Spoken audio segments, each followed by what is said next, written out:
So, welcome back.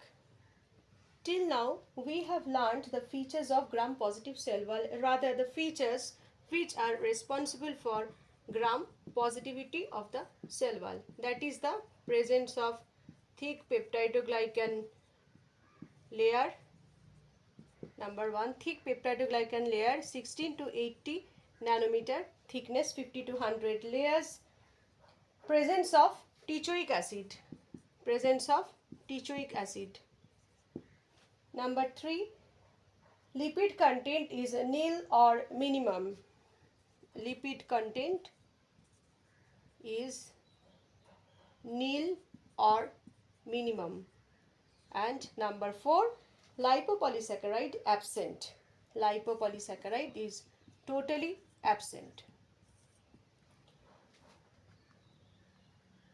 So, those are what are present in gram-positive cell wall. Similarly, gram-negative cell wall has some features which are responsible for gram-negativity. That means not being positive. That's why they are gram-negative. So, for gram-negative cell wall, in short, what are the differences? The peptidoglycan layer is very thin.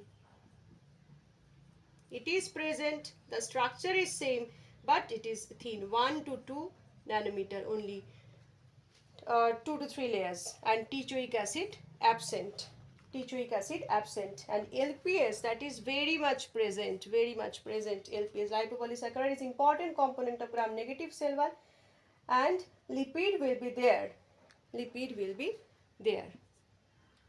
Lipid also will be there. So, coming to the thin peptidoglycan layer, the structure is similar but not the same.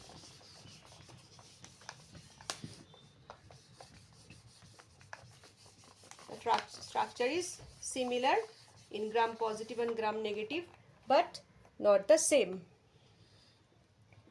So, what are the differences?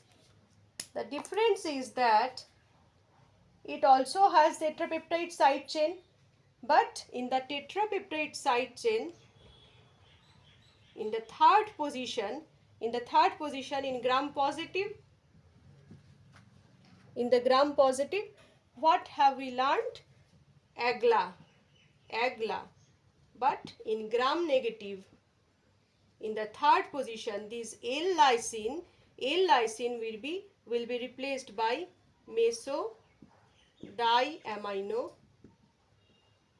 pymalic acid. Remaining positions are the same, but in the third position, instead of L-lysine, there is mesodiamino pymalic acid. So, the one tetrapeptide side chain will be linked to the adjacent tetrapeptide side chain like this. The fourth position with the third position, that is D-alanine of the fourth position, and mesodiaminopymalic acid of the third position. And this linkage is direct covalent linkage. There were pentaglycine bridges, but here in gram negative,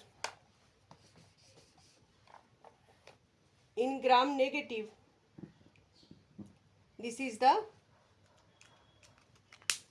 not the pentaglycine bridge, this is the direct covalent linkage.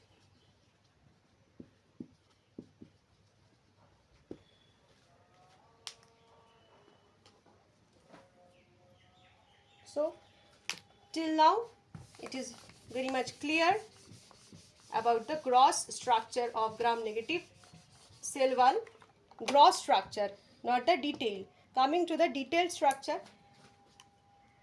Now, this is a schematic diagram or representation. This is the cytoplasmic membrane. And then this is the inside of the cell. This is the cytoplasm, and we are going outwards, inside outwards. And then this is the space, that is the periplasmic space. and then comes the peptidoglycan layer. Then comes the peptidoglycan layer. Where? Here at gram-negative cell wall. So this peptidoglycan layer is thin, and after that the special structure of gram-negative cell wall gets started. Here is the outer membrane. Here is again the outer membrane above the peptidoglycan layer. Here is the outer membrane above the peptidoglycan layer, and this outer membrane, there is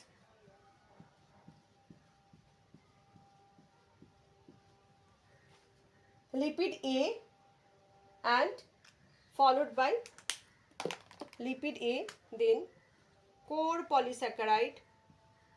This is only the diagrammatic or schematic representation to understand the relative position of different structures in gram-negative cell wall.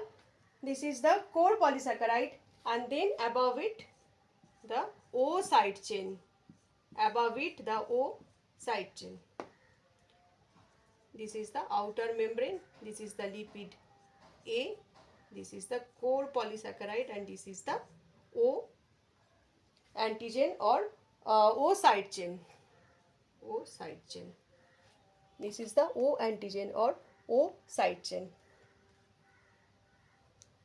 So here I am writing it down clearly. This is the cytoplasmic membrane. This is the cytoplasmic membrane. This is the periplasmic space. Periplasmic space.